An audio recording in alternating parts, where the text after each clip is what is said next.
Welcome to Daytime Talk After Dark Night Owls. I'm Erica Cobb, and as you can see, I am all by myself tonight. But wait a minute, stay tuned, because I have a very fun, important episode for you. But we're gonna start off with a few housekeeping things, because generally, I know everyone has their favorites, and people who you love more than others, although we know you love us all. So I'm just gonna do a little bit of a roll call, okay? So Jeff was actually with us on Saturday. He is doing well, but he is really trying to get his footing on this new schedule. You can check him out, make sure that you check out his socials, and he is on air with Denise Plant, and he's doing well, so it was great to see him on Saturday. Sam is on assignment, special assignment with 9 News for a very important episode, so make sure you follow her for more on that. Al is on tour with Frank Caliendo, who is one of his really good friends. So check out that schedule to see if he's touring in a town near you. And Tori, of course, if you've been following her, there's been a lot going on, and she had a big weekend with her family in DC honoring her mom. So we're wishing her safe travels on her way back. Now, for me, I'm still in this afterglow mode, because for those of you who followed us on over here from Daily Blast Live, and I know so many of you did, hey Marquita, hey Ravens fan, hey Guten Tag, Julie, Julia, Gabriel, we love you, we appreciate you, but you know that we had so many friends of the show. And one of those friends of DBL was our guy, Joe Coy. So ever since the show ended, we've stayed connected with Joe, and it was just amazing to go to Ball Arena, okay? For those of you who aren't in the Denver area, Ball Arena is where the Denver Nuggets, our basketball team, plays, the Avalanche, our hockey team, and I used to be an in-arena host, so I'll tell you that Ball Arena holds about 17,500 to 18,000 people, and Joe Coy sold it out.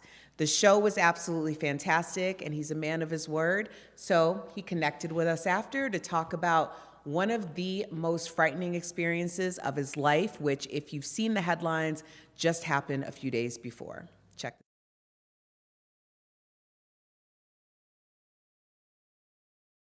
So much more about it on stage, but also in such a comedic manner. But let's be all the way 100 about this. What did you learn about yourself during that experience? It was intense. Yeah, like you ever see something like an eerie moment where you know everyone's thinking the same thing, but no one wants to say the same thing. That's what was happening, and it was just every time the plane shaked, or I don't know, when the lights were twinkling, it was just it was a lot. And it was a lot to think of, and what I said on stage was true, where I had to hold my composure because I have my family with me, but deep down inside, I was like, man, I was praying. I was like, I was thinking about, I didn't say sorry to this person. I didn't say love you to my mom. I was thinking all that stuff, and it's crazy. Yeah. Dude, and you put that all together. Like, that's quick. That's what, as an audience member, I was like, wait a second, he just landed. He just did like a 20-minute set on your experience. Yeah. Like, did it just come out, or did you really think about it? So for those of you who are chiming in, Marquita says, love Joe Coy, Julie Ward. Joe Coy is so funny and talented, and yes, he is all of those things. He's also a man of his word. One of our last days of Daily Blast Live, he sent in a video to us letting us know that he would support us in our next endeavors, and he absolutely stayed true to that. So we were just so excited to get a little bit of time with him. Now, y'all know us pretty well. You can tell how hyped some of us were more than others because it was after a comedy show on a Saturday night. So we might have had a little too much fun. But Joe gave us a couple minutes of his time to talk about what he does in every city. So check this out. In a new country. New Country, we try and find the best coffee spot. Nice. Really? Yeah, like we love our coffee. I don't know if anyone else likes the coffee. It's me. I do. So I'm talking about in my crew. Like Joey, right, Joey? We always get coffee, and I don't really think Joey likes the coffee. Oh, really? It's always what full your when we coffee go. was in Denver? Do you What- remember what your favorite coffee spot was in Denver? Oh, I Good don't. question, Eric. Dunkin' Darn. Donuts. Was it not? It was never Dunkin' Donuts. Dude, it was never Dunkin'. Are you from the East Coast? Midwest. Chicago. Well, we're both Chicago. from Chicago. That's been our That driving Dunkin' Donut force. thing. Yeah. oh. What? It's the best. It's way cheaper Garbage. too. I'm not paying Oh, $7 for a okay. black coffee. Okay, I love it. I love it. that's what it is. That's what we it agree is. on Dunkin' Donuts. Again, we want to thank Joe Coy for his time and his friendship, but we have a really special treat for you, Night Owls. On Friday, in lieu of our normal Friday episode, we will be showing the full extended interview with Joe backstage after he had just played to a sold-out arena at Ball Arena. So make sure you come back around and check out the full interview. Now, I want to give a shout out to Marquita Baker because we see that you were in the hospital. You said you're feeling better. We love you, Marquita. We're sending you well wishes. And I'm just going to do a little bit of a shout out. Yeah. Hey, well, Eric, I want to get your take on something. That's Michael Dean, our producer extraordinaire. Yes, Michael Dean. Erica, did you by chance get a chance to check out the Blue Origin's space flight from yesterday with the all-female crew? I did get a chance to check that out because I don't live under a rock somewhere. Yes. What do you think? Yes. Okay. So you guys chime in and let me know what your thoughts are on this Blue Origin all-female space crew.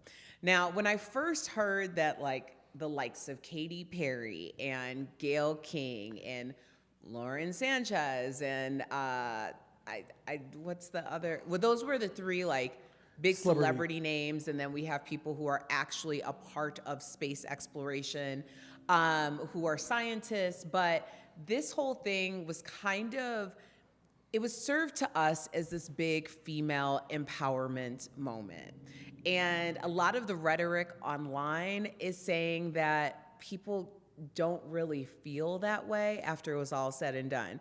I'm hearing Gayle memes were so hilarious. Yes, I think the best thing that came out of that entire experience was Gayle actually boarding that shuttle, because Gayle looked exactly how I felt about her boarding that shuttle, because that was like very nerve-wracking. I mean, obviously it's a dangerous mission. It doesn't always go well. I'm so grateful that they had success and they all landed safely.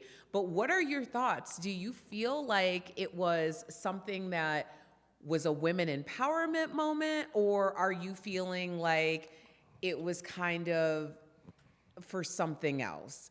I can see both sides. I'm not one to hate on someone experiencing something that they've always dreamt about. I know a lot of people who definitely feel like going to space is like on their bucket list. For me personally, not so much.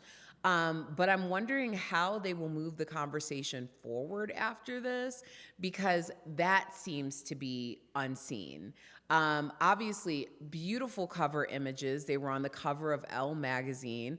A lot of really great moments in terms of feel good with their experience before and after. Julie Ward says, I think it was a joke. I hated the media keep saying astronauts. They aren't. Yeah, they're not astronauts. They're not astronauts. Gabriel says, hey, you get a chance to go? Well, go and do it. I mean, yeah, absolutely. Julia says, I think Jeff Bezos struck gold with it. Mo says it was silly. So yeah, I mean, it's like all over the board. At the end of the day, I think I personally didn't see that there was any harm coming out of this experience. However, I hear the other side where people are asking, like, this cost how many millions of dollars, if not $1 billion to do? And for what? Could that money have been allocated somewhere else? Oh my gosh, Simi, thank you so much. I love you too. We appreciate you so much. Thank you for the super chats. Y'all are just really great to us, and we appreciate you. I can see both sides. If you have that type of money to invest in something that literally took about 20 minutes when it was all said and done, then maybe that money could be allocated somewhere else to maybe something that's more in need. However, that being said, I'm not one to tell other people how to spend their money. I know a lot of people like to do that. I don't appreciate it, so I'm not trying to get up in other people's pockets. You know what I mean? That's all I'm saying. That's all I'm saying. But continue to chime in because we love to hear from you. Also, don't forget to like, subscribe, and follow. You guys, we are doing so well on our numbers, and all of that has to do with y'all's dedication to us, and we are dedicated to you. So even if it's just one of us, we gonna show up for y'all. How about that? Okay? All right, what we got on the list next?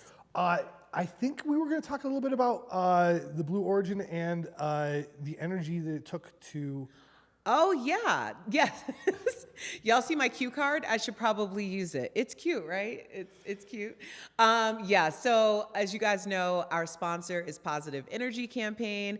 And of course, as always, we're keeping on top of what we're talking about, especially when it comes to energy and how it works for us. So let's check out today's message.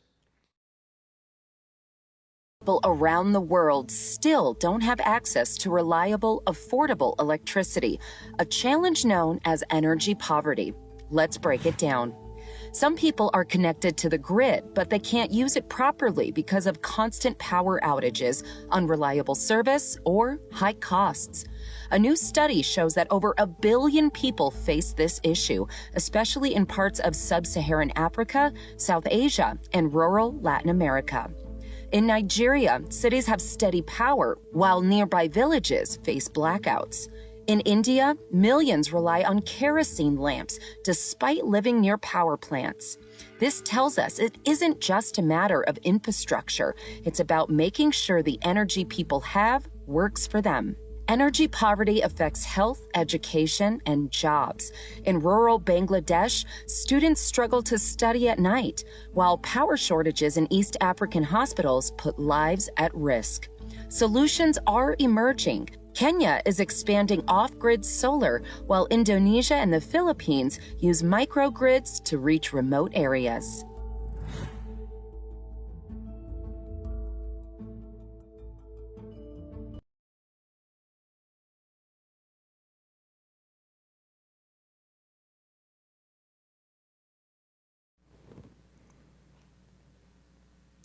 Thank you to our sponsor, Positive Energy Campaign. Energy matters. The future depends on it.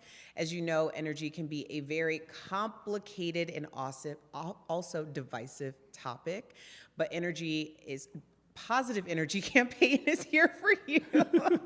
So make sure you like, subscribe, follow, and comment our sponsor on YouTube, Positive Energy Campaign. All right, guys, so there's something else that's very near and dear to my heart, and I wanted to share it with you. For those of you who were here last week, I talked about my new series called Fertility Unfiltered. You can get that on my podcast on YouTube, as well as any podcast platform, Come Back with Erica Cobb. And this week, episode 2 dropped with CNN's Abby Phillip. I had the honor of talking to her about her journey to motherhood, and her transparency was amazing. Check this out. Women in the healthcare system, our pain, our discomfort, our worries and our concerns generally are not taken seriously. Right. Come Back with Erica Cobb is bringing you this special series, Fertility Unfiltered. In that moment when I was feeling so vulnerable and honestly a little scared, I felt really dismissed. I'll talk with CNN's Abby Phillip, who opened up about how the alarming statistics surrounding Black maternal health shaped her path to motherhood. She's complaining about something based on her profile. This needs to be addressed right now. If you're in the thick of it, supporting someone who is or just want to understand, Fertility Unfiltered is for you.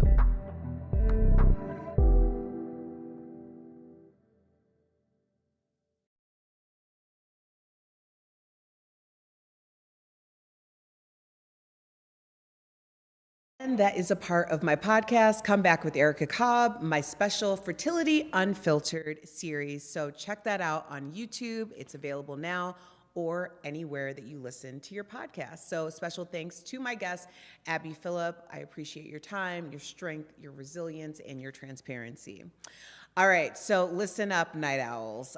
It's not just actually me tonight, because we have something that we're gonna say has been in the bank for you. It's been in the can, so to speak.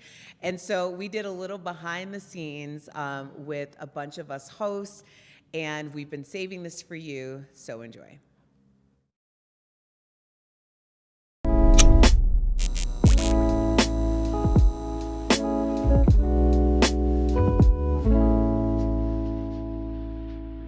What's up, Night Owls? Al Jackson here with the Daytime Talk After Dark crew. I'm with Sam Shocker, Tori Shulman, Erica Cobb, Jeff Schroeder, otherwise known as my family. We are excited because we are branching out.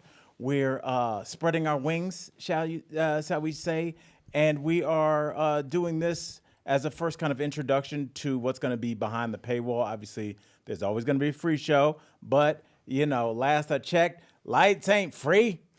Well, car note ain't free. That's so all true, we do. Al, but who the hell are we? We're people that need our light bill paid. Oh my gosh. Car bill paid. No, we are the former host of Daily Blast Live. You know, that's the first time I struggled to say the name because it's so far out of my mind. It's that far in the rear view. And I think that's kind of a good thing. I think this is the new thing. We are moving on. And you moseyed on. I got this hat from Montez this weekend. Shout out, it's in South Carolina. Who is Montez? We will talk about all those good things. Yeah. But we're going to talk about lots of good things on the show. So just for the people that are watching, because obviously we have Daily Blast / Daytime Talk After Dark family that knows us, but there's a bunch of people that don't. So let's get to know each other. Yes. I'm Al Jackson, comedian, host. I do think it is important to say, what do you do when you've been on television for 7 years, Monday through Friday, all together on national television, and your show gets canceled? And then you decide, I don't know, I'm a glutton for punishment, so I just want to hang out with these same people for free. And that's what we've been doing for once a week ever since this show went off. So it might be insanity. It might be codependence. It may be love. But ultimately, we're here. But we also need to support our Pay families. the light bill. And pay the light bill. So all of these bonus episodes, the long, live, hour-long show will be free. We love y'all. Everything after that, from like, this is the Throwback Thursday episode. So today, we're going to do first impressions when we first saw each other. What did you think? Okay. I don't know. You didn't ask Want me anybody to that start question. You with just you? kind of threw that out. Okay, can I start with you? Because I remember. Yes. So Al, okay. How are we going to do this? Are we going to be uniform? Like, what's all of ours impression of Al, and then all of our impression? Okay. And if we run out of time, we'll continue it next week. Okay. So first, my first impression. This isn't Roots. We don't need to do that 6 parts.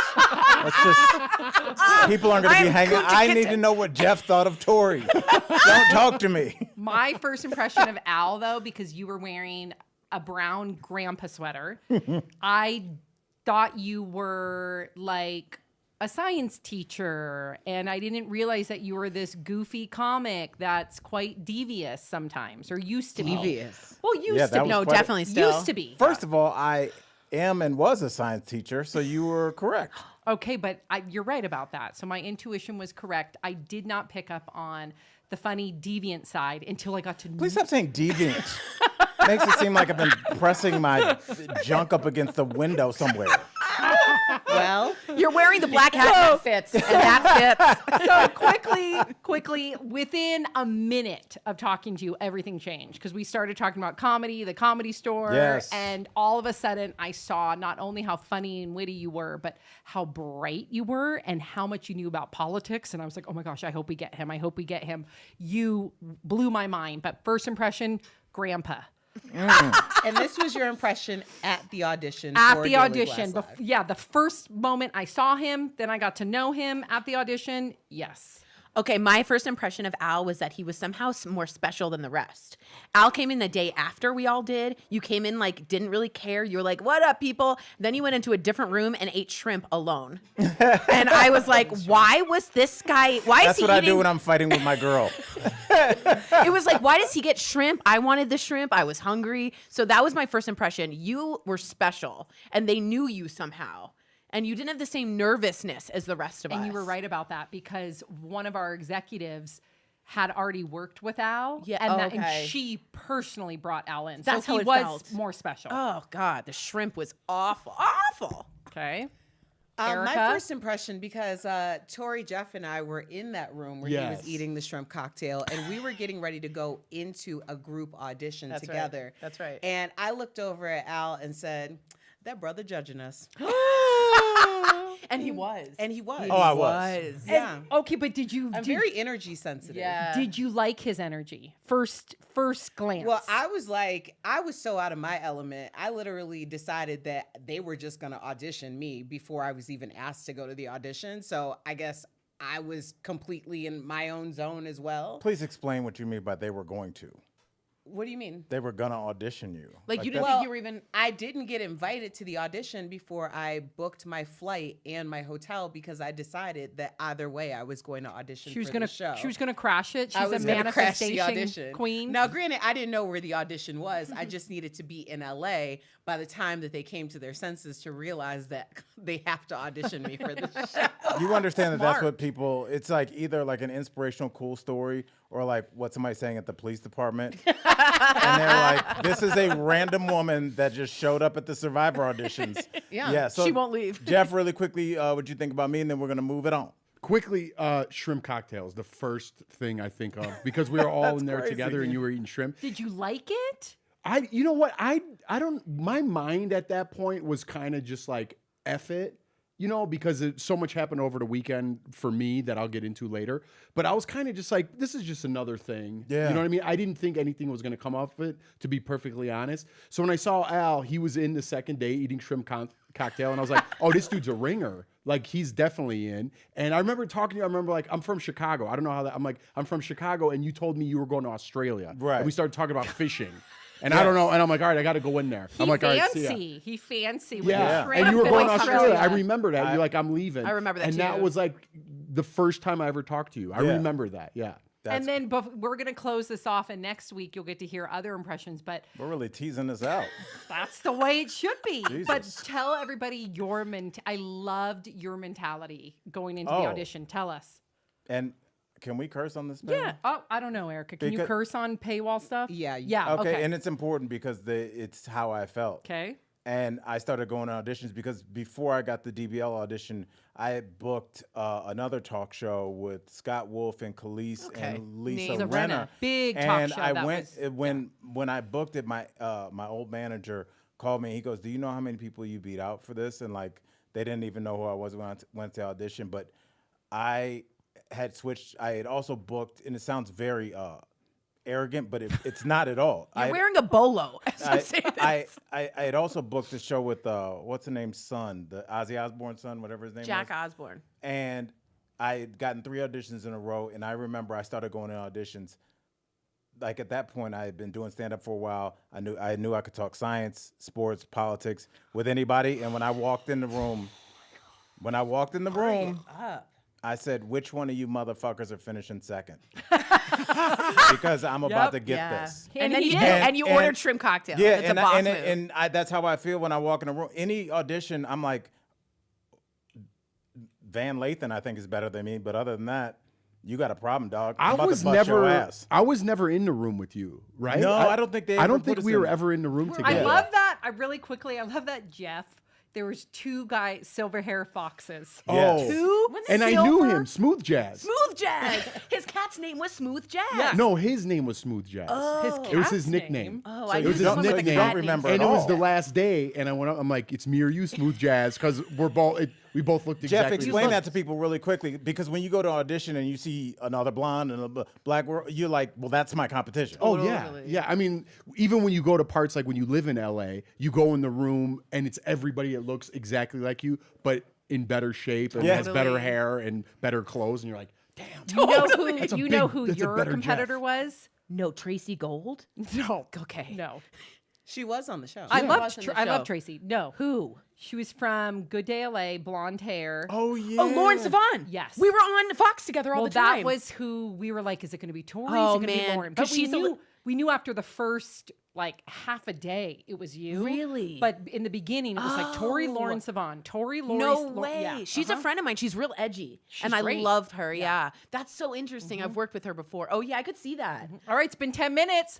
Tune in to the next bonus episode. All right, you don't even know what camera you're looking at. No, You're I just don't. like- Are we on camera? Yeah. You look ridiculous. You look I can't so even look at you. silly. We're saving it. We're Yes. saving it.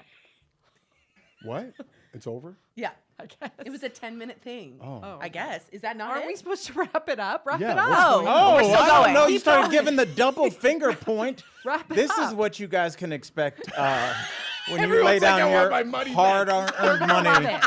it. Them yelling at me, Sam huffing because I'm explaining something too long, Tori with the worst case on an iPad I've ever seen. It isn't good. It's like what a counselor would take to so a construction dirty. site. Disgusting. It's I'm so sorry. disgusting and gross. so That's sorry. norovirus all over I've it. never gotten that. Well, Poo, poo, poo, poo, poo. We are family here, and now you're part of our family. Please tune in, support. We appreciate you guys. We need that light bill. Yeah, we do. Everything needs support, and we appreciate y'all's support. Please, even if you can't support financially, remember to watch the live show, comment, can't like, and support subscribe. financially, they're not Don't watching. say it. more. The live show on YouTube. Yeah. Starting Now, at live show no. starts soon. You know what this No, feels it like? doesn't start soon. You know- It's Tuesday at 5 You know when p.m. you take Mountain you know Time. when you This take is a our- $20 bill and you put it in like a slot machine, you're like boop boop boop, and it's Yeah. over, and you're like, what the fuck was that? Yeah. That's kind of like what this was. Anticlimactic. Yep. Oh, God. Tune in Oh, God. next week. That was great. Okay.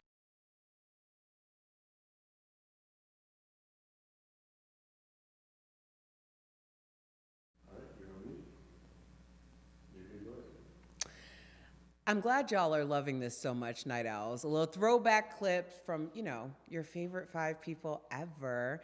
Well, I want to thank you guys so much for joining me tonight on behalf of our crew at Daytime Talk After Dark. We want to give a shout out to our guys, Nick and Jacob at Dude IDK, always accommodating us, holding it down, and making it nice. So we appreciate y'all so much. Our executive producer, Michael Dean, and just a shout out to Tori, who is on the road or in the sky, and I know you guys are all wishing her well. So make sure you show her some love. She could really use it. She's been through a lot. And I want to remind you guys that on Friday, we are dropping the full episode, the interview with Joe Coy. So make sure you check that out and support it as you would any other Friday episode. But this one is going to be lit. So thank you for joining. Thank you, Simi, for the super chat, generous donation. We appreciate you. And we will see you on Friday.